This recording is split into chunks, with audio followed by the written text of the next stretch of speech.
ସମୟ ଓ ଦୃଢ଼ତା। ସାଙ୍ଗମାନେ ଆସନ୍ତୁ ଆଜି ଗୋଟେ କାହାଣୀ ଶୁଣିବା। ଗାଁଠୁ ଅଳ୍ପ ଦୂରରେ ଥିଲା ଜଙ୍ଗଲ। ଏଠି ଏକ ବୃଦ୍ଧ ସିଂହ ରହୁଥିଲା।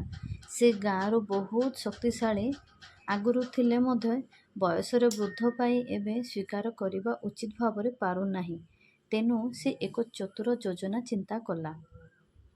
ସେ ତାର ଦୂରକୁ ଥିବା ଜଙ୍ଗଲରେ ସିଂହ ଗଞ୍ଜାମ ଅସୁସ୍ଥ ଅଛି ବୋଲି ଗୋଟିଏ ଖବର ପ୍ରଚାର କରାଇଦେଲା। ଜଙ୍ଗଲରେ ଥିବା ଅନ୍ୟାନ୍ୟ ପଶୁମାନେ ତାଙ୍କୁ ଦେଖିବାକୁ ଆସିଲେ।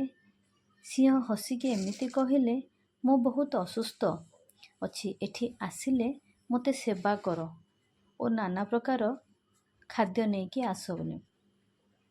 ବେଙ୍ଗ ଓ ମୃଗ ମଧ୍ୟ ଅଲଗା ଅଲଗା ଗଲା। ସିଂହଙ୍କ ଗୁହାକୁ ଯାଇଥିଲେ, କିନ୍ତୁ ସେମାନେ ଫେରିଲେ ନାହିଁ। ଏହି ଖବର ଚତୁର ଶିଆଳ ଶୁଣିଲା। ସେ ଚିନ୍ତା କଲା, ଏଠି କିଛି ଗୋଟେ ଚାଲିଛି।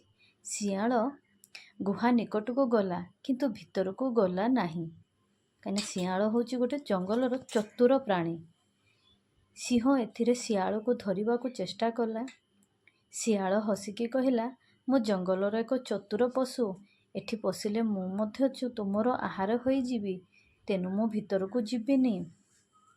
ସିଂହ ବୁଝିଲା ଯେ ସମୟ ସହ ଚତୁରତା ଓ ସାବଧାନତା ବହୁତ ଦରକାର। ଶିଆଳ ଆପଣଙ୍କୁ ଏହି ଜୀବନର ଶିକ୍ଷା ଦେଇଯାଉଛି ଯେ ଜୀବନରେ ଯେତିକି ଚତୁରତା ଓ ତା ସହିତ ବୁଦ୍ଧି ମଧ୍ୟ ଆବଶ୍ୟକ ରହିଥାଏ। ବିପଦ ସମୟରେ ସାବଧାନ ହେବା ସହିତ ଜ୍ଞାନର ବ୍ୟବହାର କରିବା ଅତି ଆବଶ୍ୟକ। ତାହେଲେ କୌଣସି ପରୀକ୍ଷାରେ ମଧ୍ୟ ଆପଣ ସଫଳ ହେଇପାରିବେ। ଥ୍ୟାଙ୍କ ୟୁ ଫ୍ରେଣ୍ଡସ୍, ଏହି କାହାଣୀ ଶୁଣିଥିବାରୁ। ବହୁତ ଦିନ ପରେ ଗୋଟେ ନୂଆ କାହାଣୀ ଆଣିଛି। ଏମିତି ଆପଣ ସବସ୍କ୍ରାଇବ୍ କରନ୍ତୁ ମୋ ଚ୍ୟାନେଲକୁ ଓ ନୂଆ ନୂଆ କାହାଣୀ ପାଆନ୍ତୁ। Thank you friends.